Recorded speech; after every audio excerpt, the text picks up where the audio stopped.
nga xam ne Thierno Bocoum soulevé na ko contre seen coalition boobu. je crois que nit bu jàppee boppam kilifa gaaw a wax du qualité surtout ci wax loo xamante ne dara wóoru la ci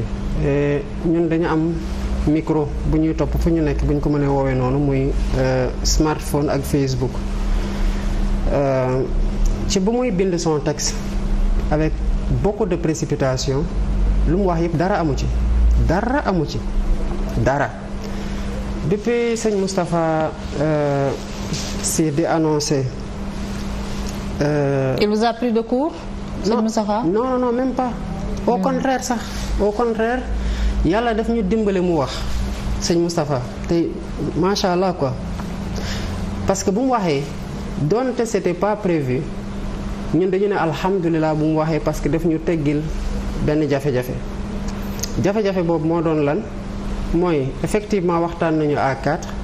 ba déggoo ci charte bi muy profession de foi maanaam suñu ànd gi ci lan lañ koy teg lan mooy charte principale bi li ci desoon mooy naka la ñuy def ba yëgalu ko askan wi. dafa am ñoo xamante ne dañu nekkoon ci groupe 4 bi ne waxoon ne ñun 4 yi puisque ñun ñoo ko sos nañu njëkk a annoncé ba pare door di wax ñeneen ñi ku bëgg a ñëw na nga ñëw mu am ñeneen ñi wax ne loolu rafetul. lu gën a rafet donte am na ñoo xamante ne manifesté nañ ne bëgg nañ ñëw te gis nañ charte bi nee nañ souscrire nañ ci charte bi nangu nañu signé charte bi ak malgré liñ ci dugal yépp ñooñu noonu mën nañu wax ne donte ñun ñent ñi ñoo ko sos ñoo ko waxtaane ba jëmal ko waaye buñ ko jëmalee ba pare jot nañ ci waxtaan ak diw ak diw ak diw bu ñu nangu ko ñu wax ko ci communiqué bi moom ñoo xamante ne nanguwuñu loolu ñu nekk di acheter ci loolu est-ce qu'il faut faire le communiqué signer le communiqué à 4 il faut signer le communiqué avec toutes les parties prenantes yoo xamante ne jotoon nañu waxtaan ak ñoom ba ñu nangoo dugg ci coalition bi loolu dafay wane benn mbir rek mooy bii Thierno Bocoum di wax di tuumal Khalifa Sall di tuumal Karim Wade di tuumal Ousmane Sonko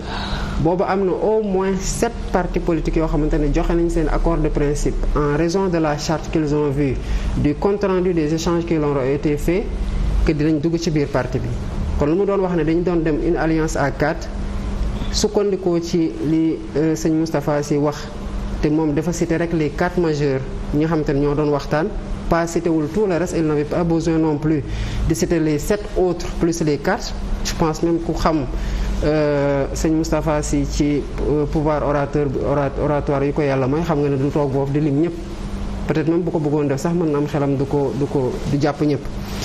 bu sukkandikoo ci loolu à sa place bu responsable lu muy def mooy yor na ni ma président Ousmane Sonko bu ko woowoon ne waa li xew nii naka la demee dina am information yor na numéro Khalifa Sall bu ko woowoon ne ko mais li ma dégg nii lu mu demee nañ ko wax lu xew ñaar ñooñu ñëpp ku ma jógoon ñëw fëgg sa bunt même bu la avertirool di nga ko dalal donc deful loolu commencé wax lu mu wax yëpp comme je l'ai dit dara amu ci parce que ni mu la ko waxee nii les autres étaient déjà informés et ils avaient donné leur accord de principe et on avait te continué woon nañu di wax ak ñeneen ñi pour gën a yaatal coalition bi la preuve l'histoire ne lui a pas donné raison parce que ci bu ñuy lancer la coalition on a lancé la coalition avec au moins 20 partis signataires kon lu mu doon wax ak li am dara lu mu doon wax dara amu ci bi ci tegu mooy coalition obligation coaliser ak tout le monde amul pour le cas particulier de Thierno Bocoum en 2019 sur notre insistance président dem na fa demaat na fa. pour que mu ànd ak yéen. waaw njëkk na faa dem ñu insister waat pour mu delluwaat fa man leer na ma ne au moins 2 fois président Sonko dem na seeti Thierno Bocoum pour mu ñëw dugg ci suñu coalition. ci bu muy mujjee wax ak moom waxu coalition def ko ne dama nekk di restructurer sama parti. sama mouvement kon kooku noonu mënul ne lu tax ngeen di waxu leen ak man loolu benn la bi ci tegul mooy humilité mooy kan mooy kan ba ku nar a coaliser biir Sénégal nga ñëw war a wax ak moom par force te moom mu am le droit de dire oui ou non comme il a eu à nous dire non par le passé mooy kan. gis nga ay leaders yu bëri dafa am lu leen di nax yàlla jaar lool na leen foo xamante ne am nañ baat bu ñu dégg tey boo ko invité dina am ñu ko déglu te dina toog place am parce que am na lu moo xam loo xamante ne jot na ko liggéey mais est-ce que loolu ça correspond à une force politique boo xamante ne natt nañ ko ba tax kuy coaliser ci biir réew mi rek nga dem wax ak moom. c'est pas obligatoire mais Thierno Bocoum. la dernière chose que je dis. c'est que boo extrapoler tuuti génn ci Thierno Bocoum di nga gis sax ay coalition yuy kaas lu tax dugaluñu leen ci coalition. alors Sénégal rek la am coalition ba pare. waaw balaa ñuy extrapoler xam nga Thierno Bocoum. il a été de toutes les luttes. Lors des événements de mars, il a été à vos côtés. En politique, la politique c'est une conjonction des forces qui comptent et qui pèsent. Abdoulaye Wade, pour lancer la conquête du pouvoir, dafa sukkandiku sur la gauche sénégalaise. Souvent boo daan additionner les suffrages de la gauche mënoo yegg 10%. Et pourtant ce sont des hommes qui ont été déterminants dans la conquête du pouvoir en 2000, qui ont été déterminants dans la marche vers la deuxième alternance. Donc mënu leen jàpp rek ne nit ki xëy na amul un poids électoral et que mu waru sur cette base là waruñu ko mën a jox benn gëdd bi. te moom sax moom loolu affaire bi noonu la ko jàppee. non waxuma loolu dama ne boo ko invité woon fii ñu bari dañ ko déglu parce que am na fa ko yàlla jaarloo mu am lu mu def sénégalais yi nawee ko loolu loo ko netal naa ko humblement parce que wax mbaaxu jaamur tamit taxul dara wàññeeku ci sa bos bu fekkee ne mu ngi ci yow reconnaître naa ko loolu mais lu mu xeex même bu xeexoon sax ba Sénégal am indépendance joxu ko droit ak maqaama gu tax yeneen parti yi bu ñu dee coalisé wu ci njëlbeen nga forcément ñu wax ak moom wala ñu bëgg a ànd ak moom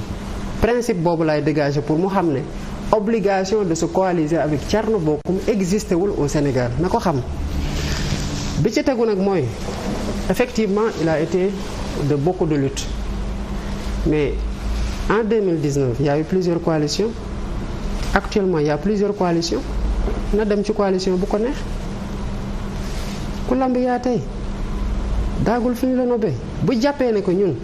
bëgguñu ko dugal ci suñu coalition jarul wax ju bari na dem am na doole suffisamment il a été de toutes les routes il a une grande carrure na dem constituer sa coalition wala mu dem ànd ak ñeneen constituer sa coalition mais par force da ngeen may dugal ci coalition gis nga appréciation yi dans le champ politique ku nekk na nangul ba moroomam nu muy xalaatee ak nu muy gisee mbir yi loolu yàgg na ko moom ci boppam xeex di wax ne pensée unique du am Sénégal nangam. Autant les gens ont eu des négociations assez longues du début du mois d'août wala fin juillet wala sax lu ko weesu mais négociation yoo xamante ne chaque jour benn réunion wala yenn saa yi sax 3 réunions dans la journée tout le mois d'août avec 4 partis loolu boo jógandoo woon rek bëgg ko defandoo avec 20 partis doo pare doo mos a pare il faut que mu am loo gis day am initiateur il y a pas d'initiative spontanée dans toute l'opposition de se coaliser ñëpp xëy rek daje fenn